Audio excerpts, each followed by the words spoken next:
Waziri wa Fedha Balozi Hamisi Musa Omar ametoa wito kwa wananchi wenye mahitaji maalum kuchangamkia fursa za kuomba zabuni za serikali kupitia mfumo wa kielektroniki wa ununuzi wa umma yani NeST, kwa kuwa serikali imetenga asilimia 30 ya zabuni za umma kwa makundi maalum ili kuongeza ushiriki wao katika shughuli za kiuchumi na kuchochea maendeleo jumuishi hapa nchini. Amesema hayo wakati wa hafla ya kugawa miguu bandia, viti mwendo pamoja na fimbo za kutembelea kwa watu wenye mahitaji maalum iliyoratibiwa na mbunge wa viti maalum mkoa wa Tanga, Mhandisi Mwanaisha Ulenge, pamoja na taasisi isiyo ya kiserikali ya Ng'arisha Maisha iliyofanyika katika ukumbi wa Rego Nevera ndani ya jiji la Tanga.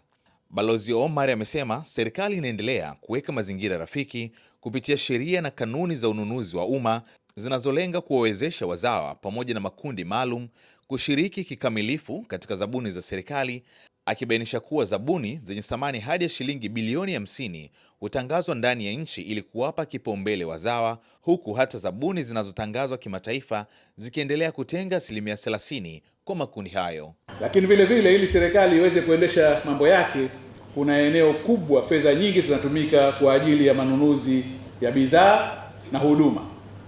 Sasa huku ndio kule ambako mafunzo ambayo yametolewa leo yalilenga.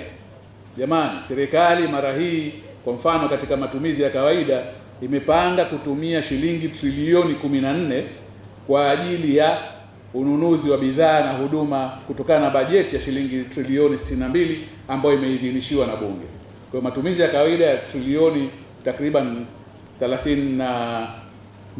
36, kati yake trilioni 14 zitakwenda katika matumizi haya ya kawaida kwa ajili ya ununuzi wa bidhaa na huduma.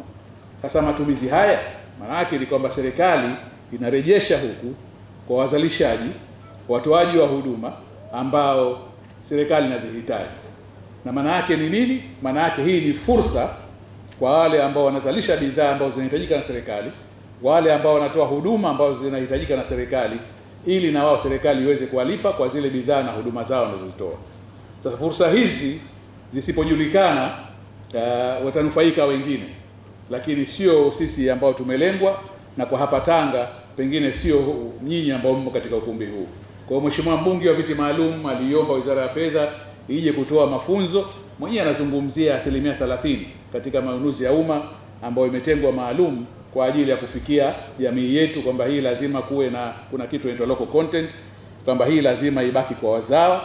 Kwa hiyo mzijue fursa zilizopo katika bajeti, tuzichangamkie ili tuweze kuendeleza maisha yetu. Lakini zaidi ya hili, hii nafikiri ni eneo moja, naamini kwenye mafunzo limezungumziwa vile vile aina ya zabuni ambazo tunazo, kwamba kuna aina tofauti za zabuni, lakini kwa mujibu wa utaratibu wetu na sheria zetu tulizojiwekea, zabuni ya hadi hazipindukii shilingi bilioni 50 katika matumizi yake. Kwa hiyo kuanzia shilingi moja tukitumia serikalini mpaka bilioni 50, zabuni hiyo haipaswi kutangazwa nje ya nchi kwa washiriki wengine wa kimataifa. Inapaswa itangazwe ndani ya nchi, na hizi maana yake ni zetu sisi wazawa, sisi wa Tanzania ndio tunaopaswa kunufaika. Kwa hiyo kuna asilimia 30 ambayo ipo hata kwa zabuni ya nje, lakini vile vile kuna hizi zabuni nyingine zote ambazo thamani yake haipindukii bilioni 50. Hizi zimetengwa maalum kwa Watanzania wenyewe. Kama unazalisha bidhaa ambazo serikali zinahitaji, sekta ya umma inahitaji, unatoa huduma ambazo zinahitaji na thamani yake kwenye zabuni haipindukii bilioni 50, hizi ni za kwetu wa Tanzania. Nadhani mafunzo haya yalikuwa ni muhimu, na kwa nashukuru sana kwamba wale ambao mmealikwa katika siku hii ya leo mlishiriki. Lakini hiyo ni kwa upande mmoja. Upande wa pili ni kwa ndugu zetu wale ambao wana mahitaji maalum, watu wa Tanzania wenzetu wenye ulemavu. Saa nyingine tunatumia maneno kama kwamba ni kundi tofauti hivi, watu wenye ulemavu na nini, lakini ukienda ukisikiza majina, hawa ni nani? Ni watoto wetu, ni ndugu zetu, ni wapenzi wetu, ni sisi, ni sehemu yetu sisi.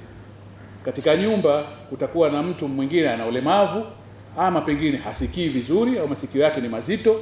Kwa hivyo kuna mwingine amepewa ulemavu wa mguu au pengine wa mkono. Kuna mwingine Mwenyezi Mungu akamjalia macho yake hayana nuru ya kuona mbali, kwa anahitaji pengine kisaidizi na kadhalika na kadhalika. Wengine wamezaliwa wana ulemavu kwenye ngozi yao, haifanyi rangi ambayo ingetegemewa, kwa hiyo wamepata ulemavu. Kwa hiyo wote hawa lakini ni sehemu yetu sisi. Watu wenye ulemavu sio watu baki, ni sisi wenyewe. Kwa hiyo tunapolizungumza hili kundi tusilifanye kama kwamba ni kundi tofauti. Ni watoto wetu, ni ndugu zetu, ni sehemu yetu sisi. Kwa hivyo leo hapa kwa bahati kundi lenyewe ni kubwa, lakini wachache wamebahatika kuja kupata msaada kwa siku hii ya leo. Ili tufanikiwe, serikali ni lazima ihakikishe hakuna kweli anayeachwa nyuma kushiriki shughuli za kiuchumi.